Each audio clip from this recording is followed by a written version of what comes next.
नमस्ते, मी स्नेहल करपणकर. एसपी9 मराठीमध्ये आपलं पुन्हा एकदा स्वागत. तर पाहूयात आजची विशेष बातमी. इराण, अमेरिका, इस्रायल यांच्या युद्धामुळे सध्या सर्वत्र इंधन टंचाई जाणवत आहे.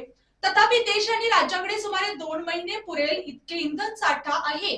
त्यामुळे नागरिकांनी घाबरून न जाता जिल्हा प्रशासनास आवश्यक ते सहकार्य करावे आणि अनावश्यक गर्दी टाळावी असे आवाहन राज्य नियोजन मंडळाचे कार्यकारी अध्यक्ष तथा आमदार राजेश क्षीरसागर यांनी केले. तर पाहूयात आजची सविस्तर बातमी. जिल्ह्यात गॅस व पेट्रोल टंचाई संदर्भात विविध अफवा पसरलेल्या आहेत.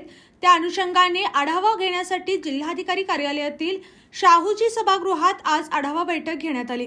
सध्या गॅस व पेट्रोल तसेच डिझेल टंचाईच्या अनुषंगाने नागरिक पॅनिक झाले आहेत. वाढत्या उन्हाच्या पार्श्वभूमीवर नागरिक गॅस सिलेंडरसाठी तळपत्या उन्हात तासनतास उभे राहतात.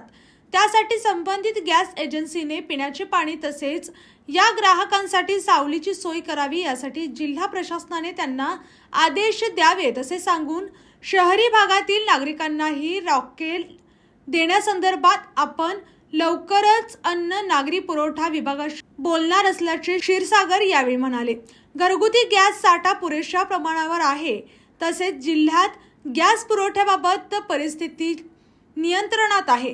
कोल्हापूर शहर व जिल्ह्यात पेट्रोल आणि डिझेलची टंचाई नसल्याचे सांगून शाळा, हॉस्पिटल, हॉटेल्स या ठिकाणी प्राधान्याने गॅस पुरवठा करण्यात येत असल्याची माहिती जिल्हा पुरवठा अधिकारी मोहिनी चव्हाण यांनी या बैठकीत दिली. या बैठकीसाठी हर्षल सुर्वे, शिवाजी जाधव, रणजित जाधव, कमलाकर जगदाळे, दीपक चव्हाण, राजू भुरी, निलेश हंकारे, दुर्गेश लिंगराज, रमेश खाडे, उदय भोसले, सुनील खोत, किशोर घाडगे, सुनील जाधव, सुरेश माने, अनिल पाटील, धीरज मुळे, अर्जुन अंबई, पूजा रांगणेकर पाटील, पूजा भोर, मंगल कुलकर्णी, प्रीती अतिग्रे यांच्यासह पेट्रोल, डिझेल, गॅस, डिझेल असोसिएशनचे पदाधिकारी उपस्थित होते. याने अशाच बातम्यांसाठी पाहत रहा एसपी9 Marathi. Your time, your news. धन्यवाद.